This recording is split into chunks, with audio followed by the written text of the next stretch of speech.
This story will have you on the edge of your seat.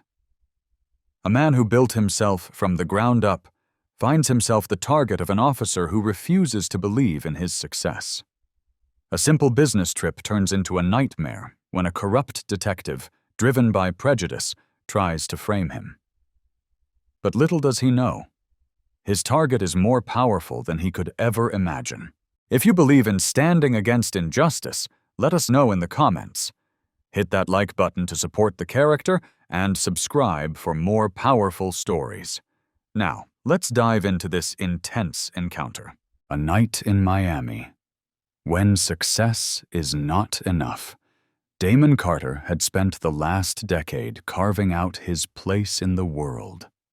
Raised by a single mother in a low-income neighborhood, he had defied the odds, earning scholarships, grinding through sleepless nights at business school, and eventually founding Carter Innovations, one of the fastest-growing tech startups in America. His name was now synonymous with power, intelligence, and innovation. But none of that mattered when Detective Ryan Holt decided Damon didn't belong. It was a humid night in Miami, the air thick with the scent of the ocean drifting through the luxury hotel corridors. Damon had just closed a multi-million-dollar deal and was looking forward to a quiet drink at the rooftop lounge of the Orion Hotel, a five-star establishment known for hosting some of the world's wealthiest elite. He adjusted the cuffs of his tailored navy suit, ran a hand over his freshly shaved head, and exhaled. Success had never been handed to him. He had fought for every inch of it. But some people couldn't stand to see a black man at the top. From the moment Damon stepped into the grand, marble-floored lobby, he felt the weight of eyes on him. It wasn't admiration. It wasn't curiosity. It was scrutiny. And then came the voice. "Sir, I'm going to need you to step aside," a gruff, authoritative voice commanded. Damon turned to find himself face to face with Detective Ryan Holt, a broad-shouldered white man in a rumpled suit, his badge hanging from a chain around his neck.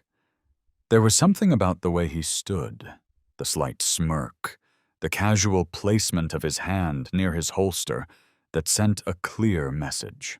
He thought he had power, and he intended to use it. Damon remained calm. He had been in boardrooms with billionaires, had out-negotiated Wall Street sharks. This was just another challenge. "Is there a problem, officer?" Damon asked, his voice even. "Yeah, there is."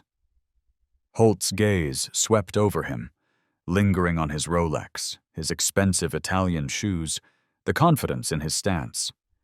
"We've had reports of suspicious activity. Fraud, theft, identity scams. You fit the description of someone we've been tracking." Damon let out a slow breath. He had heard this before. "You fit the description." The universal phrase used to justify harassment. "Really?" Damon replied, tilting his head. "And what exactly is the description?" Holt's smirk faltered for a second, but he doubled down. "Black male, mid-30s, dressed like they're worth more than they are." There it was. The truth behind the badge. Damon chuckled. Not because it was funny, but because he had two options: keep his composure or let his frustration get the best of him. He chose the first. "Detective, I don't know what kind of criminals you're used to, but I'm Damon Carter, CEO of Carter Innovations. I'm here for a business event." He pulled out his gold-tier Orion Hotel keycard, holding it up for the detective to see. But Holt wasn't backing down. His pride, his bias, it wouldn't let him. "I don't care what you say you are," Holt sneered, stepping closer, his voice dripping with condescension. "How about we go somewhere private, and you show me some real ID?" The tension in the air was suffocating. Guests passing through the lobby slowed their steps, watching, but no one spoke up. Damon could feel it happening, the silent complicity of the privileged. He refused to be humiliated. "I have no issue showing you my ID right here, detective." Damon reached into his suit pocket, slowly and deliberately, to retrieve his wallet. He had no weapons, no contraband, nothing but the credentials of a man who had earned his place. But Holt didn't wait. He grabbed Damon's wrist and yanked it forward, twisting it aggressively. "That's enough!" Hands where I can see them, Holt barked, his grip tight, bruising, unnecessary. Gasps rippled through the lobby. A hotel security guard hesitated, then turned away. A wealthy couple whispered, but kept walking. Damon felt the burn of rage in his chest. This wasn't just about him. This was about every successful black man who had been treated like a criminal the moment they stepped into a place deemed too good for them. But before he could say a word, a sharp female voice cut through the tension. "Let him go." Holt turned to see a woman in a sleek black pantsuit, her expression unreadable. Jessica Moreno, VP of Orion Hotels. She had power, and Holt knew it. "This man is one of our distinguished guests," Jessica continued, her voice controlled but firm. "And you, Detective Holt, are making a mistake." For a moment, Holt hesitated. But pride was a dangerous thing. "Ma'am, I'm conducting an investigation. I suggest you—" Jessica didn't let him finish. "No, I suggest you check your facts before you put your hands on an innocent man." She turned to a nearby concierge desk employee. "Security footage, now." Within seconds, a screen behind the counter flickered to life. The hotel's camera feeds appeared, showing every move Damon had made since entering the building. From checking in at the front desk to walking through the lobby. Nothing suspicious, nothing criminal. Holt's smirk vanished. Damon finally spoke, his voice edged with steel. "You profiled me. You harassed me. You put your hands on me without cause. That's abuse of power." Holt stepped back, his confidence slipping. But Damon wasn't finished. "You see, Detective," Damon continued, adjusting his suit jacket, "I do more than run a tech company. I invest in legal initiatives, civil rights lawsuits, public accountability projects." The color drained from Holt's face. Damon smiled. "And tomorrow morning, my lawyers will be in touch with your department and your chief. Let's see how much authority you still have then." Jessica folded her arms. "Detective, I think you've overstayed your welcome. Please see yourself out." Holt hesitated for a moment, then turned on his heel, storming out without another word. But Damon knew. This wasn't over for him. It was just beginning. The aftermath, a warning to the powerful. By the next morning, news of the incident spread like wildfire. The hotel issued a public statement condemning racial profiling. The Miami Police Department launched an internal investigation into Holt's actions. And Damon? He filed a formal complaint, not just for himself, but for every person who had ever been treated like they didn't belong. Some battles are won in silence, others in the courtroom. But one thing was clear. Ryan Holt had picked the wrong man to mess with. Did this story hit home for you? If you've ever felt the weight of injustice, share your thoughts in the comments. Let's keep these conversations alive. Like this video if you stand against racial profiling. Subscribe to our channel for more powerful, eye-opening stories. Until next time, stay strong, stay aware, and never let anyone tell you that you don't belong. Racist cop tries to frame a black doctor, but the truth exposes him in the most unexpected way. This story will have you questioning everything. What happens when a man who saves lives every day becomes the target of someone who refuses to see beyond the color of his skin? A highly respected doctor, on his way home from a long shift, is stopped by an officer with an agenda. But what starts as an unlawful stop quickly turns into something far more sinister. Will justice prevail, or will corruption win? If you believe in standing up against injustice, let us know in the comments. Hit that like button to support the character and subscribe for more powerful stories. Now, let's dive into this intense encounter. A night in Chicago, when saving lives isn't enough. Dr. Elijah Bennett had just finished a brutal 14-hour shift at Chicago General Hospital. The ER had been flooded. Car accidents, shootings, heart attacks, and he had barely caught a moment to breathe. Now, as he walked to his car in the hospital parking garage, he longed for nothing more than his bed, a warm meal, and a few hours of peace. He loosened his tie, tossing his white coat into the passenger seat, and ran a hand over his exhausted face. The city lights flickered in the distance, and the rhythmic sound of rain against the windshield was almost soothing. Almost. As he pulled onto Lakeshore Drive, his thoughts drifted. He had saved 3 lives today. A teenage gunshot victim, an elderly man in cardiac arrest, and a woman who nearly lost her child in childbirth. But none of that would matter in the next 5 minutes. Blue and red lights flashed behind him. Elijah sighed, his hands tightening on the steering wheel. Why? He wasn't speeding. His taillights worked fine. He hadn't run a red light. But he knew the real reason. The same reason he had been pulled over 3 times last year. The same reason why, despite being a Harvard-educated, award-winning doctor, people still questioned whether he really belonged in the wealthy neighborhood he had worked so hard to move into. This wasn't about a traffic violation. This was about him.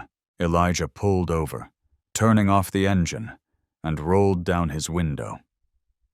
He kept his hands on the wheel, just like his mother had taught him when he was 16 years old. After the talk every black parent gives their sons, a shadow moved outside his window. Then came the voice. License and registration. Detective Richard Monroe leaned down, his sharp blue eyes scrutinizing Elijah like he was something that had crawled out of the gutter.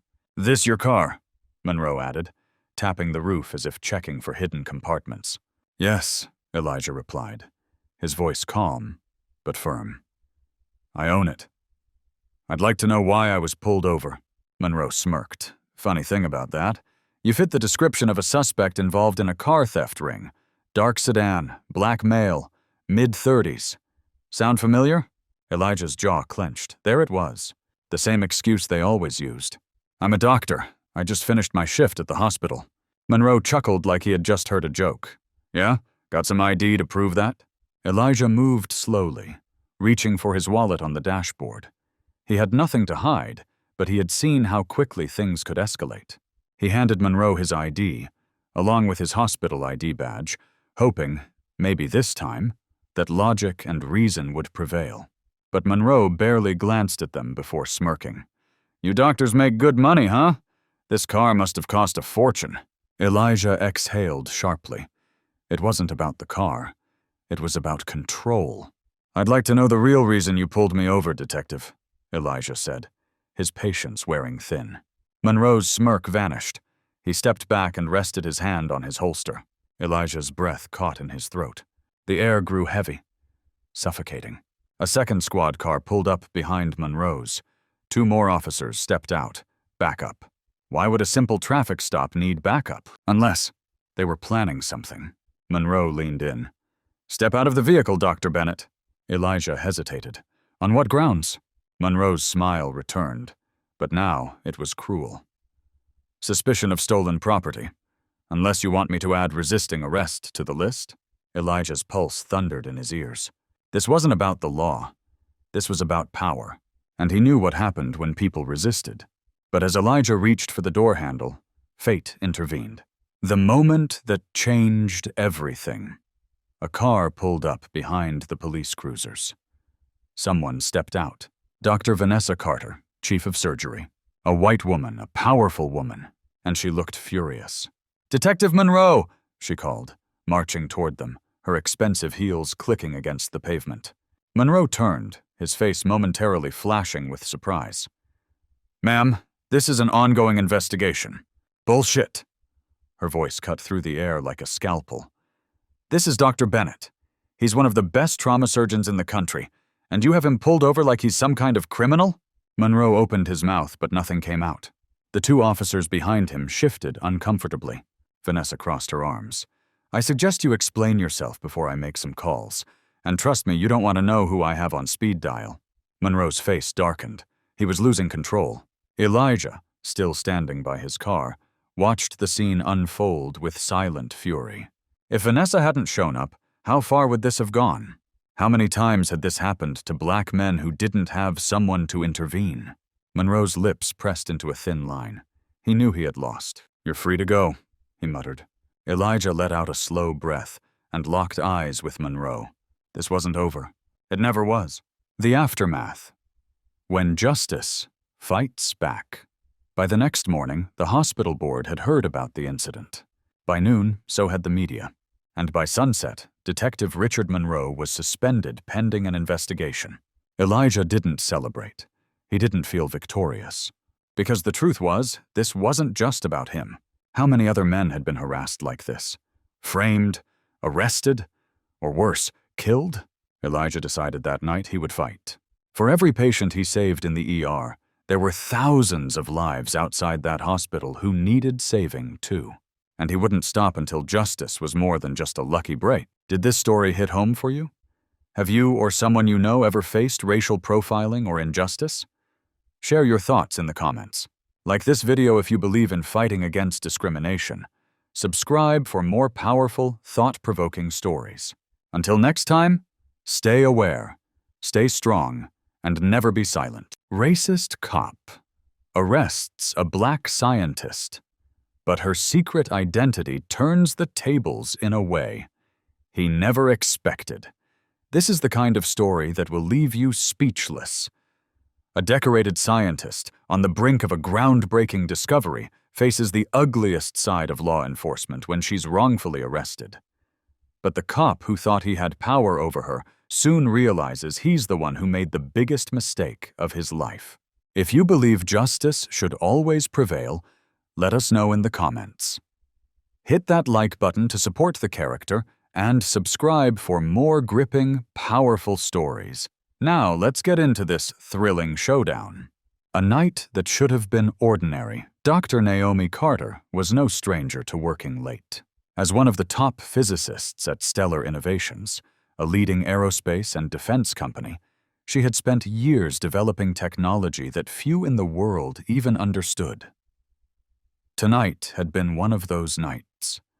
12 hours straight in the lab, running equations, fine-tuning calculations. She was exhausted, but exhilarated. Her work had the potential to change the future. Propulsion systems that could push human travel beyond Mars, deep into uncharted space. But before she could get too caught up in possibilities, her stomach growled, snapping her back to reality. It was past midnight. She needed food. So she left the lab, grabbed a coffee and sandwich from a 24-hour cafe, and started the drive home, eager to get some rest before another long day. She never made it home that night, because just as she turned onto Riverwood Drive, a loud siren pierced the night.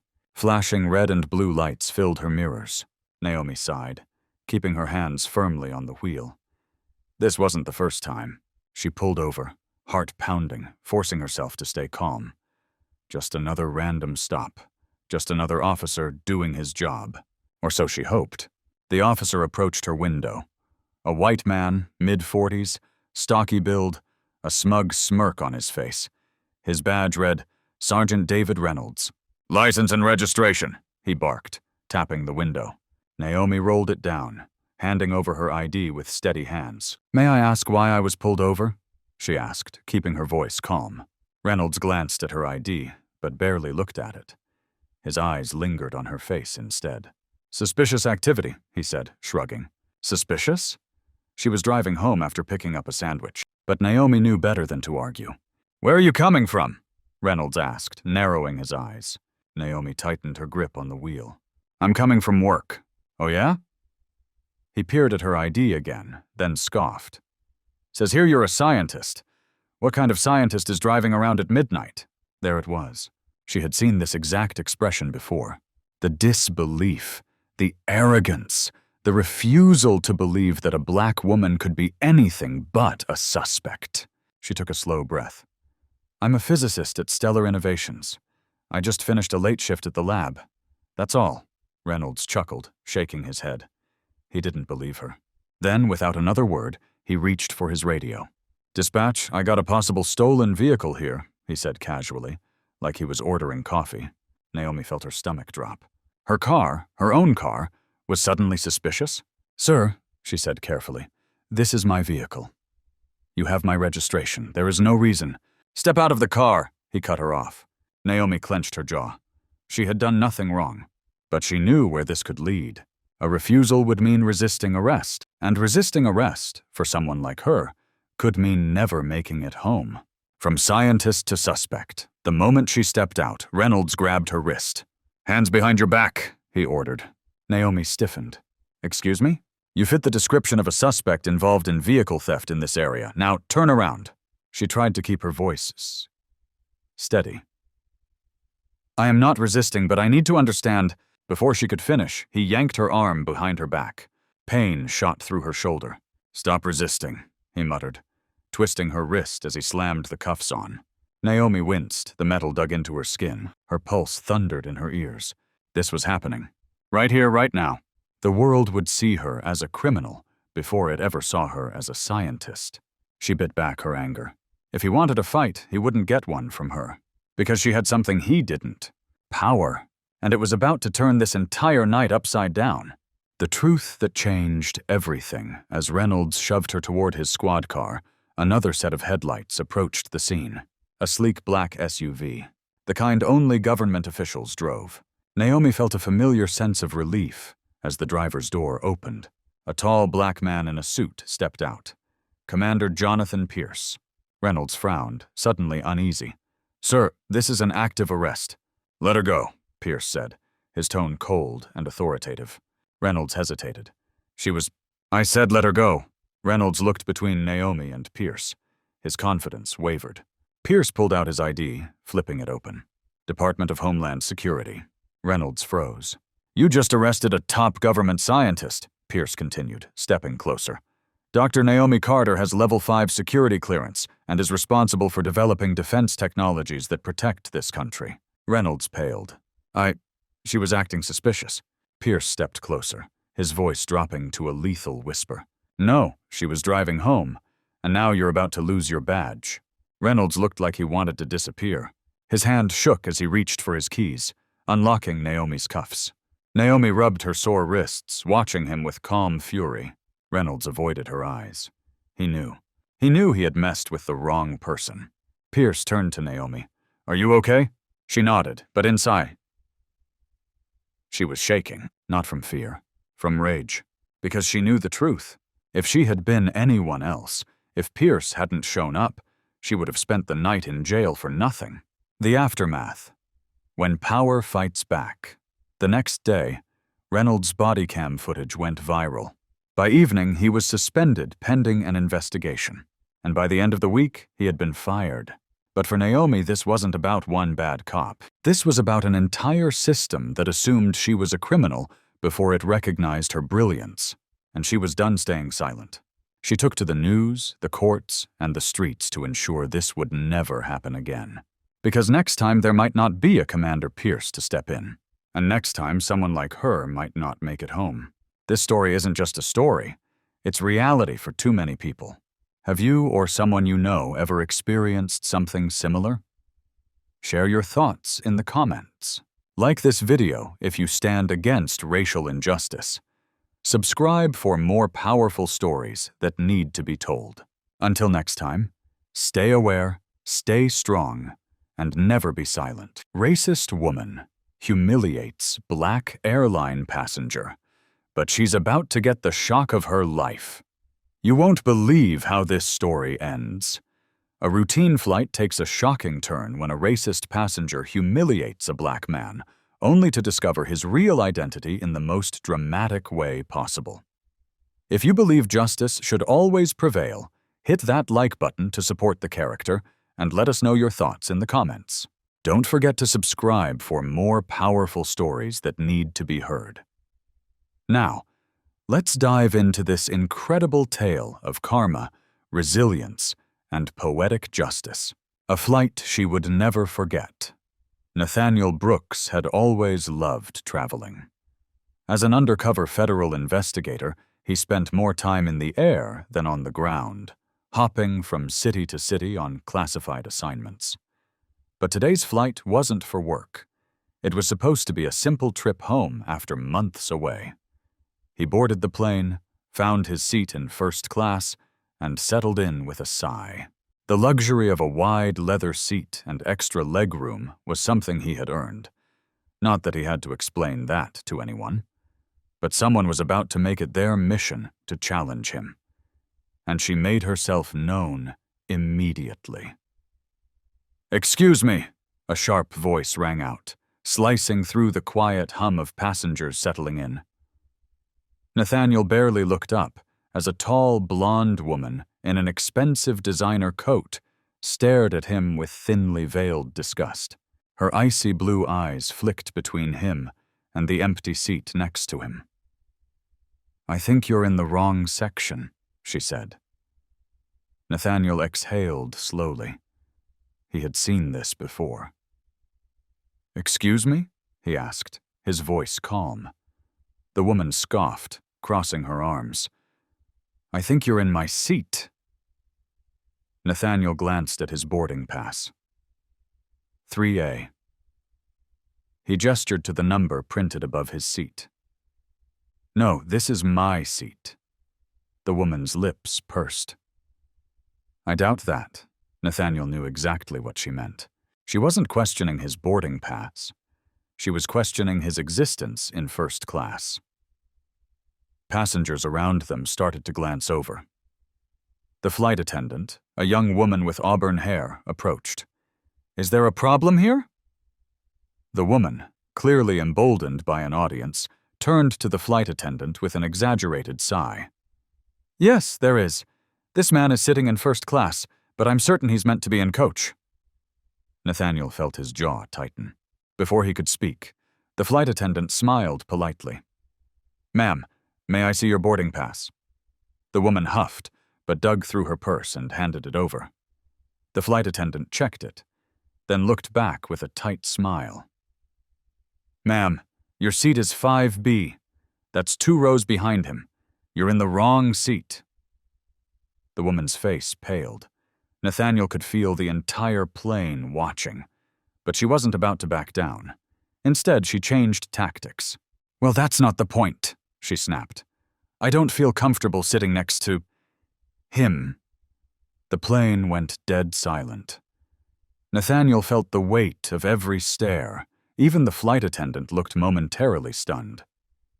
"I'm sorry?" she asked, as if giving the woman a chance to rethink her words. But the woman stood firm, her chin raised in defiance. "I paid for a first-class experience. I don't want to sit next to someone who doesn't belong." Nathaniel inhaled sharply. She had just said the quiet part out loud, and he had a lifetime of experience dealing with people like her. The breaking point. The flight attendant's polite mask cracked. "Ma'am," she said, her voice firm, "this passenger has every right to be here. If you have a problem with that, I suggest you take your seat or leave the aircraft." The woman's face twisted in rage. "I'll have your job for this," she spat, turning on her heel and storming toward the front of the plane. Nathaniel watched with quiet patience. He knew what was coming next. A few moments later, a flight supervisor arrived, and behind him, a pair of uniformed airport security officers. Nathaniel simply sat back, waiting. The woman launched into a theatrical rant, claiming she was being harassed and threatened by the flight crew. "They're treating me like I'm the problem," she shrieked. The supervisor remained calm and professional. "Ma'am, our records indicate that Mr. Brooks is a frequent flyer and a respected customer. Your behavior, however, is in direct violation of airline policy." The woman's eyes widened. "I'm the one being discriminated against," she snapped. One of the officers finally spoke. "Ma'am, you need to lower your voice." But she wasn't listening. She pointed a shaking finger at Nathaniel. "Why won't anyone ask him who he really is?" And that's when Nathaniel smiled, because this was the moment he had been waiting for. The moment of truth. Nathaniel reached into his leather carry-on and slowly pulled out his federal badge. The same badge that identified him as a high-ranking investigator for the Department of Justice. The woman went completely silent. Nathaniel turned the badge over in his hands for the entire plane to see. Then, looking her directly in the eyes, he said, I investigate cases of racial discrimination for a living. And right now, you're making my job way too easy." The gasp that rippled through the cabin was deafening. Passengers whispered among themselves. The woman staggered back as if she had been struck. Her entire body stiffened as she realized her mistake. Nathaniel gave her a long, slow stare. "Would you like me to file a report?" he asked, his voice as calm as ever. For a moment, she looked like she might faint. And then, without another word, she turned and practically ran off the plane. The security officers didn't stop her, because she had already sealed her fate. The aftermath. When karma strikes back. Nathaniel simply shook his head. He had dealt with worse. But this moment? This one felt different. Because this time, the whole world had seen it. By the time the plane landed, video of the encounter had already gone viral. The woman was identified, her name blasted across social media. Her company issued a statement condemning her behavior. And by the end of the week, she had been fired. But the real victory? Nathaniel got to enjoy his flight in peace, sipping champagne. In first class. Exactly where he belonged. This is why we tell these stories. Because racism should never go unchecked. Have you ever witnessed something like this? Tell us your thoughts in the comments. Like this video if you believe people should be held accountable for their actions. Subscribe for more eye-opening stories that challenge injustice and celebrate resilience. Until next time, stand up, speak out, and never back down. He humiliated her in front of everyone, but he had no idea who she really was. You won't believe how this one ends. A rude, arrogant man thought he could humiliate a woman in public, assuming she was weak and powerless.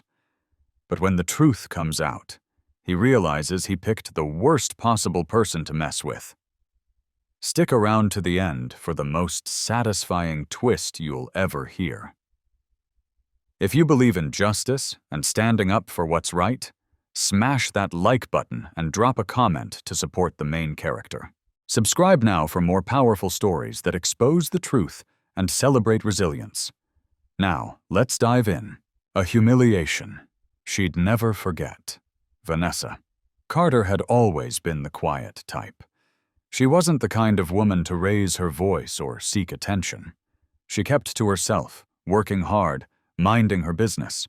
She believed in dignity, respect, and walking away from unnecessary conflict. But today, she was going to be pushed past her limit. It started at Gordon's Steakhouse, an upscale restaurant known for its strict reservations and long wait lists. Vanessa had been looking forward to this dinner for weeks. She arrived on time, dressed elegantly, ready to enjoy a quiet evening with her best friend. But then she saw him. A tall, middle-aged man in a perfectly pressed suit, standing at the front of the reservation desk. He had the air of entitlement around him, the kind of man who never heard the word no. And the moment Vanessa stepped inside, his eyes landed on her, and they narrowed. She could feel it immediately. A man with a vendetta. The hostess had barely greeted Vanessa before the man stepped forward. "Are you sure she belongs here?" he asked loudly, nodding toward Vanessa. A few heads turned. Vanessa felt a wave of heat rush to her face. She had done nothing wrong. "Excuse me," she said, keeping her voice calm. The man scoffed. "I just think it's interesting," he said, "that some people show up and expect to be seated in a place like this."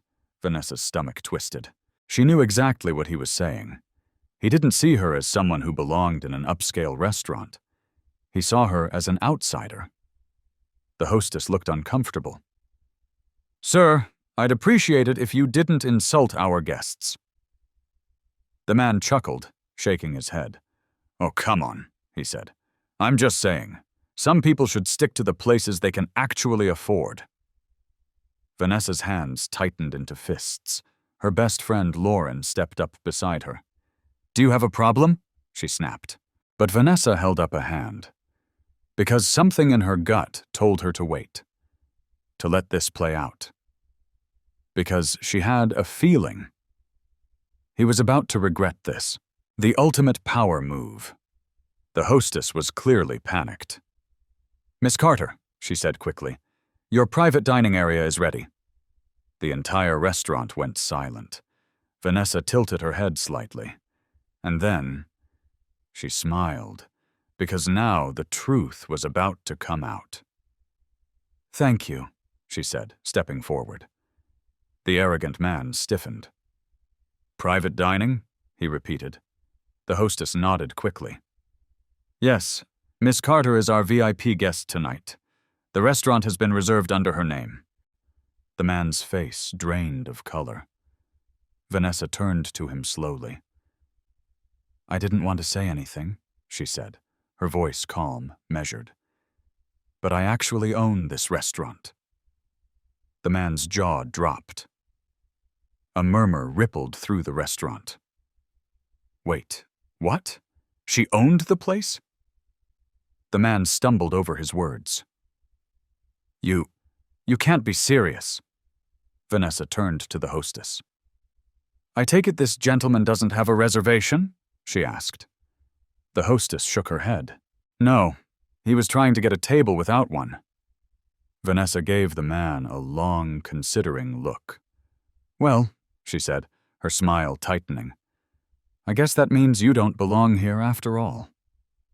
And with that, she turned and walked away, leaving him standing there, humiliated. The sweetest revenge. The moment Vanessa disappeared into the private dining area, the entire restaurant erupted. People whispered. Some laughed. A waiter nudged the hostess. "Did that just happen?" Meanwhile, the man stood frozen. He had spent the last 10 minutes belittling a woman, assuming she was beneath him, only to discover she literally owned the place. And now, he had nothing to say. As the restaurant manager approached, the man snapped back into reality. Look, I didn't know who she was," he stammered. The manager crossed his arms. "Does it matter?" he asked. The man's mouth opened, then shut, because he knew the answer. And then, the manager smiled. "Sir, I'm afraid we don't tolerate rude customers." The man blinked. Wait, was he about to be kicked out? Before he could protest, the manager gestured toward the door. "I'm going to have to ask you to leave." The entire restaurant fell silent again. The man's face burned red. He had no choice. With a huff of frustration, he turned and stormed out of the restaurant. Vanessa. She enjoyed a perfect dinner in her private dining suite. And when she finally stepped out, the restaurant erupted in applause. Because everyone had just witnessed the best karma of all time. The lesson? Never judge someone by their appearance. Never assume someone is beneath you, because the person you choose to disrespect might just own the place. If you loved this story, show Vanessa some love by hitting the like button. Tell us, have you ever seen karma strike back this perfectly? Drop a comment below. Subscribe for more powerful stories that prove justice always wins in the end. And remember, respect costs nothing, but losing it will cost you everything. He left her to die. But karma had other plans. This story will shock you. A man abandoned the woman he swore to protect, thinking she was helpless and broken. But when fate took an unexpected turn, he found himself at her mercy, and what happened next will leave you speechless. Stay until the end for the most powerful moment of all. If you believe in justice and second chances, hit that like button and drop a comment to show your support. Subscribe now for more emotional, gripping stories that prove karma is always watching. Now, let's dive in. A love that turned to betrayal. The rain came down in sheets, pounding against the pavement like nature itself was screaming. Emma Dawson lay motionless in the middle of an empty parking lot, her body aching, her breath shallow. She didn't know how long she had been lying there. Minutes? Hours? All she knew was that the man she had loved, the man she trusted, had done this to her. Aiden. She could still hear his voice echoing in her head. "You're nothing without me, Emma. Nothing." And then he had walked away. Left her there. In the cold, in the dark, in the rain. Her vision blurred. She tried to move, but pain shot through her ribs, forcing her back down. No one was coming for her. No one knew where she was. And the man who should have protected her had left her to die. A dangerous escape. Emma had always believed in love. She had believed in Aiden. He had been charming, kind, protective, at least in the beginning. But over time, she saw the cracks, the controlling behavior, the jealousy, the way he made her feel like she was trapped. And tonight, when she had finally gathered the courage to leave, he had snapped. "You want to walk away?" he had growled. "Let's see if you can crawl first." And now she was here, alone, wounded, struggling to breathe. Emma gritted her teeth, forcing herself to move. She wouldn't let him win. She wouldn't let this be the end of her story. With every ounce of strength she had left, she dragged herself across the pavement, searching for anything, anyone who could help. She had to survive. She had to. Help came from the unlikeliest place. Headlights. A car was approaching. Emma's heart hammered. She lifted her hand, tried to wave. The vehicle slowed. For a split second, hope flickered in her chest.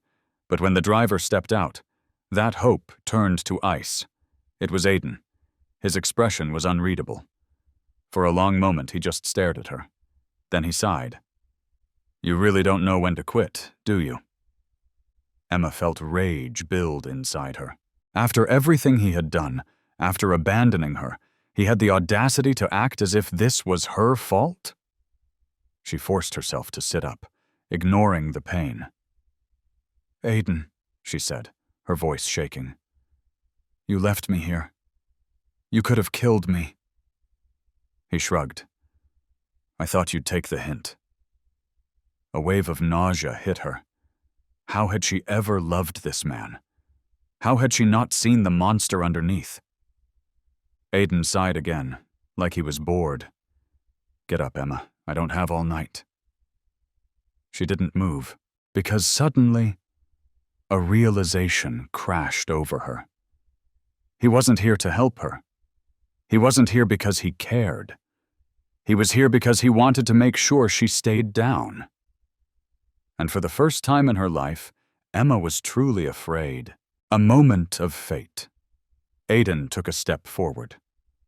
"You shouldn't have pushed me, Emma."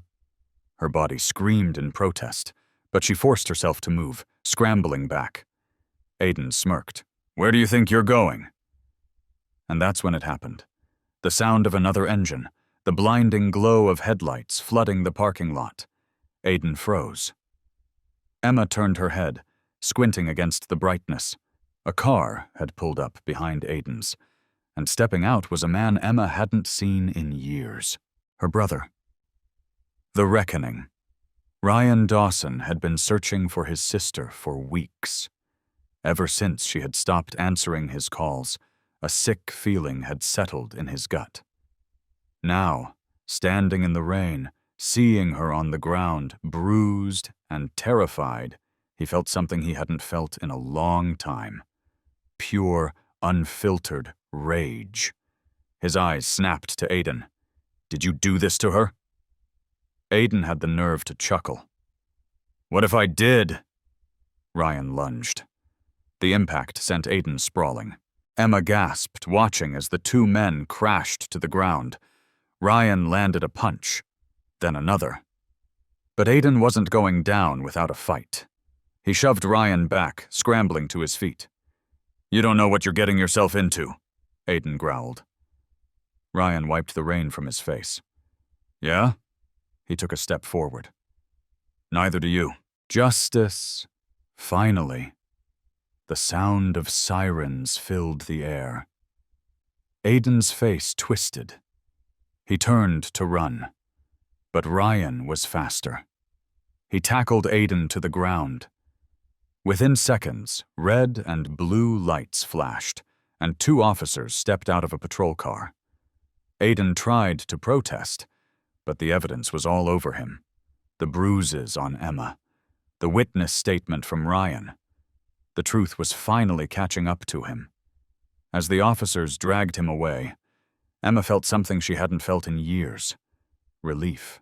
She was free, finally free. A new beginning. The days that followed were a blur. Police reports, statements, hospital visits. But through it all, Emma never felt alone. Her brother stayed by her side. Her friends rallied around her, and for the first time in her life, she realized she wasn't weak. She had survived. She had escaped. And now? She was going to live. No more fear, no more pain. Only new beginnings. The lesson? No one has the right to control you. You are stronger than you think. And the people who hurt others always, always get what's coming to them. If you're proud of Emma for fighting back, hit that like button. Have you ever seen karma work this fast? Share your thoughts in the comments below. Subscribe for more powerful stories that prove justice always wins in the end. And remember, no matter what you've been through, you are never truly alone. The secret she kept almost cost her everything. This story will break your heart and restore your faith at the same time. When an innocent woman's deepest secret is exposed, she finds herself in grave danger. But just when all hope seems lost, an unexpected twist changes everything. Stay until the end. The final moment will shock you. If you believe in strength, survival, and justice, hit that like button and drop a comment to show your support. Subscribe now for more emotional and gripping stories that prove resilience always wins. Now let's begin. A secret buried in silence. The city lights flickered against the dark sky as Olivia Carter walked home, gripping the strap of her bag tightly. The chill in the air sent shivers down her spine, but it wasn't the cold that made her uneasy. It was the fear. The fear that he knew. That her secret was no longer safe. For 2 years, Olivia had worked tirelessly to protect herself. She had lived in quiet anonymity, avoiding trouble, keeping her head down. But now the shadows felt closer. The whispers seemed louder, and the man she had been running from, he was here, watching, waiting. The man who wouldn't let go. Olivia had made one mistake, one terrible mistake. She had trusted Logan Hayes. Once upon a time, he had been her everything. Charming, protective, intoxicating. But behind the smile was a monster. Logan was controlling, violent, and dangerous. And when Olivia had finally escaped him, she thought she was free. She had changed her name, moved to a new city, started over. But Logan never let go. He had spent the last 2 years searching for her, and tonight he had found her. Nowhere left to run. As Olivia turned the last corner to her apartment, she felt it. A presence behind her. The fine hairs on the back of her neck stood on end. Her instincts screamed at her. "Run!" She spun around, heart hammering. And there he was, leaning casually against a streetlight, smirking. "Did you really think you could hide from me forever, Liv?" Her breath caught. His voice was exactly the same. Smooth, low, deceptively calm. But she knew better. That voice was the sound of a nightmare returning. A trap with no way out. Olivia staggered back, her pulse wild and frantic. She had prepared for this moment. She had locks on her doors. A panic button. A plan. But now, standing face to face with him, all those preparations felt useless. Logan stepped forward, tilting his head. "I see you've been busy." He gestured at her. "New life, new name. But I know you, Liv. You'll never belong anywhere but with me." Her stomach twisted. "You need to leave." She kept her voice firm, but the fear crept in. Logan's smirk widened. "Or what?" Her fingers tightened around the pepper spray in her pocket, but before she could react, he moved. Fast. A rough hand grabbed her wrist, twisting it painfully. The pepper spray clattered to the ground. "You really thought that would stop me?" he hissed. She struggled, but he was too strong. And then, the sound of footsteps. A voice, deep, commanding. "Let her go." An unexpected savior. Olivia's head snapped toward the voice. A tall, broad-shouldered man stood at the end of the alley. Detective Caleb Ross, her neighbor, the man she had tried so hard to avoid. She had never wanted to involve him in her mess. But now, staring into his sharp, unwavering eyes, she had never been more relieved to see anyone in her life. Logan's grip tightened, but Olivia saw it. The flicker of hesitation in his expression. Caleb stepped forward, hand hovering over the gun at his waist. "I said let her go." Logan laughed. "Stay out of this, cop. This is between me and Olivia."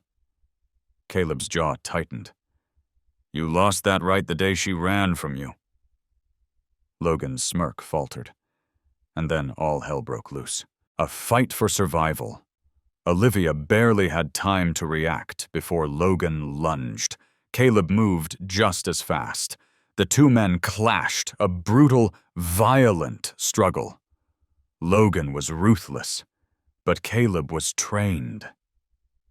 A fist collided with Logan's jaw. He staggered, but he wasn't done. He reached into his coat. A blade flashed. Olivia gasped. Caleb dodged, barely missing the slash.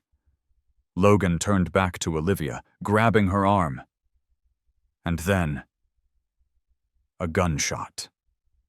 The world froze. Logan collapsed to his knees, clutching his shoulder in agony. Caleb stood over him, gun still smoking.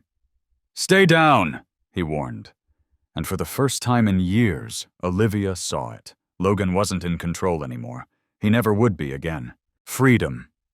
At last, the police arrived minutes later. Logan was dragged away, his eyes burning with rage. But Olivia didn't care. She was safe. Finally.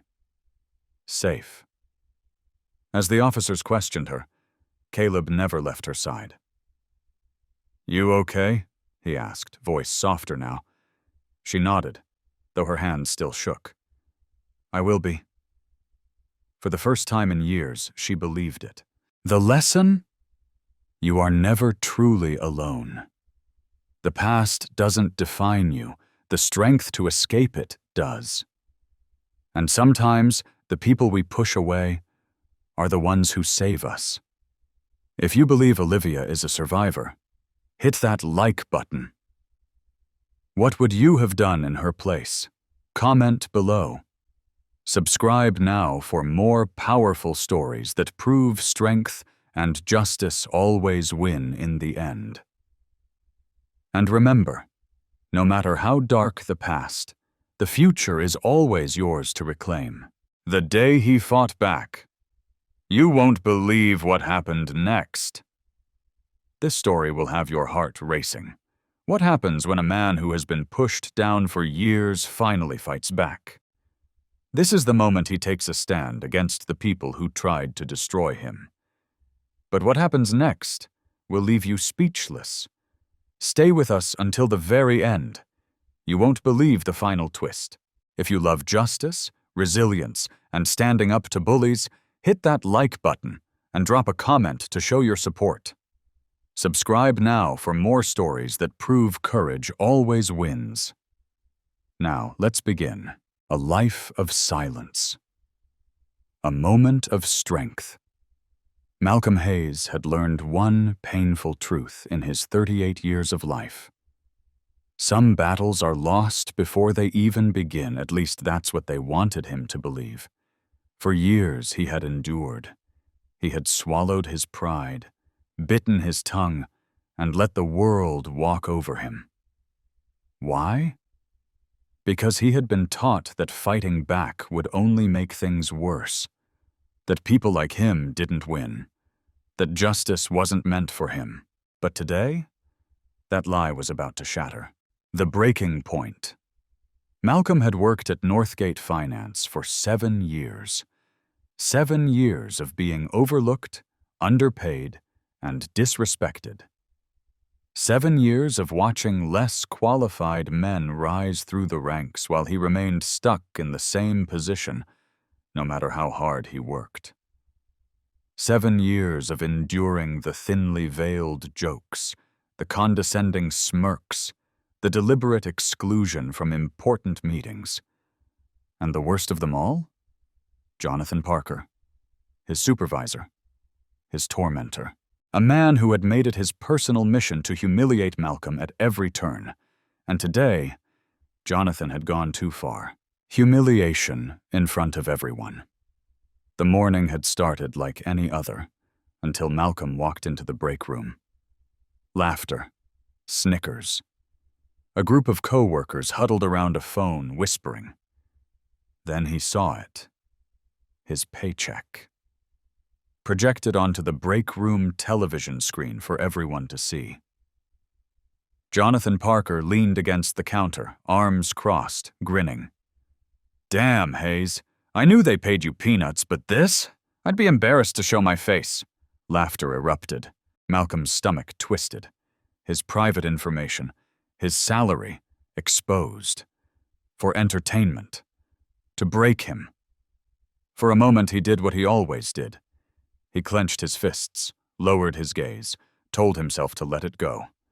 But this time, something snapped. The moment everything changed. Silence fell as Malcolm stepped forward. Jonathan raised an eyebrow. Something you want to say, Hayes? For the first time in 7 years, Malcolm met his gaze. Steady, unwavering. Yeah, I do. Jonathan smirked, waiting for another meek response. But then, Malcolm grabbed the remote and turned off the screen. The room went still. The laughter stopped. You think humiliating people makes you powerful? Malcolm's voice was calm, but sharp as a blade. You think if you tear me down enough, I'll break? Jonathan chuckled, but it was nervous. Relax, man. It was just a joke. No, it was an attack, and I'm done letting you get away with it. The first time he fought back. Jonathan's smirk vanished. What are you gonna do, Hayes? Complain to HR? He laughed. We both know how that'll go. And that was the truth that had kept Malcolm silent for so long. HR wasn't on his side. They never were. But today, he didn't need them. The last straw. Malcolm stepped forward, closer than he had ever dared. And for the first time, Jonathan stepped back. You think I'm afraid of you, Parker? Malcolm's voice was low. steady. "I'm not." Jonathan scoffed, but his eyes betrayed him. He wasn't in control anymore. Malcolm wasn't playing along. Not this time. "Here's what's going to happen," Malcolm continued. "You're going to issue a written apology. You're going to send it to every single person who saw that screen." Jonathan's jaw tightened. "Or what?" Malcolm's eyes didn't waver. "Or I go public with everything you've done to me. And believe me, Parker, the company might protect you. But the internet won't." A beat of silence. Then another. And then Jonathan turned pale. Because he knew. He knew Malcolm wasn't bluffing. He knew that if this got out, if people saw the real Jonathan Parker, his career would be over. And Malcolm, for the first time in 7 years, he had won. The aftermath. Jonathan Parker never spoke to Malcolm again. The apology was sent. The break room never echoed with laughter at his expense again. And 2 weeks later, Malcolm quit. He walked out of that building for the last time, head high, shoulders back, unbroken, because for the first time in his life, he had stood up for himself. And he had won. The lesson? You are not weak just because they make you feel small. Standing up for yourself is never easy, but it's always worth it. Your silence does not protect you. Your courage does. If you believe Malcolm is a fighter, hit that like button. Have you ever been pushed to your breaking point? What did you do? Drop your story in the comments. Subscribe now for more stories of resilience, strength, and standing up for what's right. And remember, you are stronger than they want you to believe. When the system tried to destroy him, he fought back and won. This is a story of courage, injustice, and an unstoppable fight for truth. They thought they could silence him. They thought they could take everything from him. But they underestimated his will to fight back. This story will outrage you, inspire you, and make you believe in justice again. But you won't believe what happens at the end. If you're tired of seeing the powerful get away with corruption, hit that like button. If you believe in fighting for what's right, comment below to show your support. Subscribe now for more stories that prove courage always wins. Now, let's dive in. When they took everything, he fought back. Jackson Miller had always believed in hard work. Growing up in a small town, he was raised to believe that if you put in the effort, if you played by the rules, the world would reward you. But the world doesn't play fair. And neither do the people in power. After 12 years of building his life at Clearwater Construction, Jackson thought he had finally reached stability. He wasn't rich, but he was comfortable. But he wasn't famous, but he was respected. And most importantly, he had earned every single thing he had. But in one day, in one moment, they tried to take it all away, the setup. Jackson walked into work that morning like any other day, except something felt off. Whispers. Side glances. And then, the meeting. He was called into the office, where his boss, Richard Caldwell, sat with a forced expression of sympathy. "Jackson, there's been an issue." Jackson's gut twisted. "What issue?" Richard sighed, sliding a folder across the desk. "We found some irregularities in the accounts. Money missing. Your signature is on the paperwork." Silence. Jackson blinked, then laughed. "You're joking." But Richard wasn't. "I wish I were." Jackson's hands curled into fists. He had never stolen a dime. He had been the most honest worker in this company.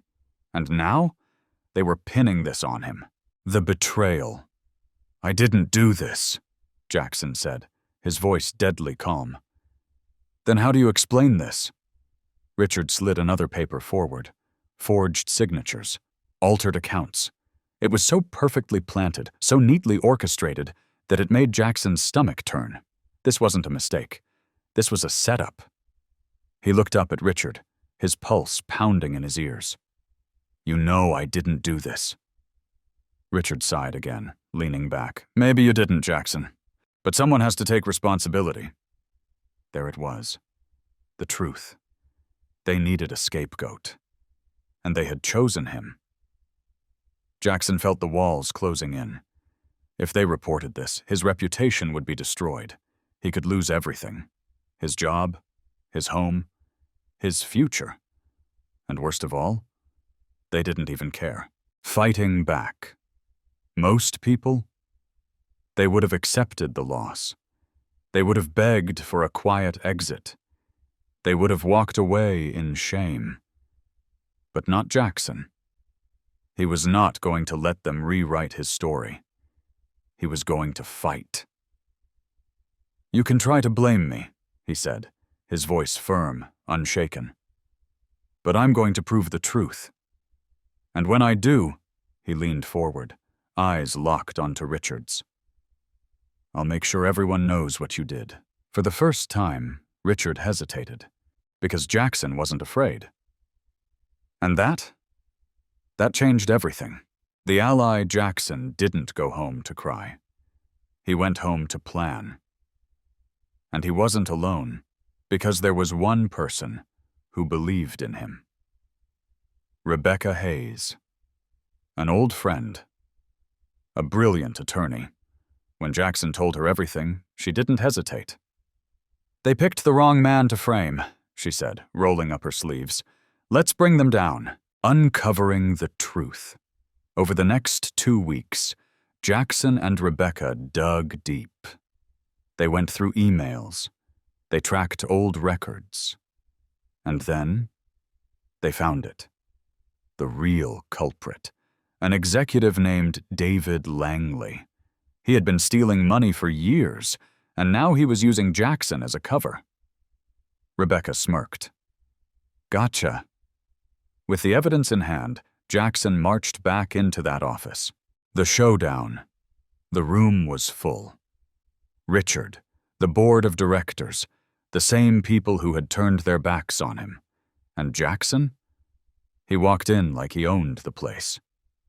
"Before we go any further," Jackson said, tossing the files onto the table, "maybe you should take a look at these." Richard picked them up, his face turning pale. David Langley's emails. The real transactions. The proof. Jackson leaned forward. "I wonder what the shareholders would think if they knew the real story." Silence. Cold. Heavy. And then, Richard caved. "Jackson, let's talk about this." But it was too late.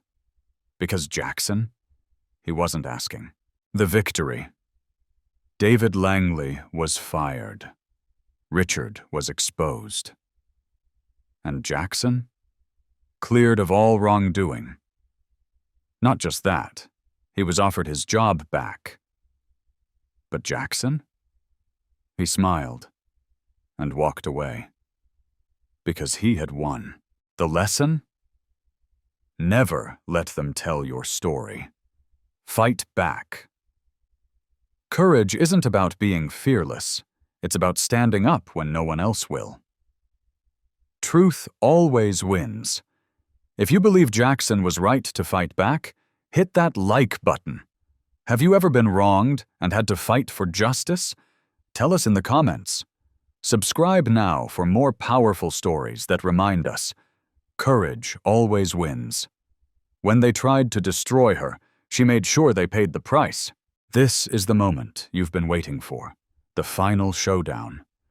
They thought she would break. They thought she would walk away in silence. They were wrong, because she wasn't just fighting for herself. She was fighting for justice.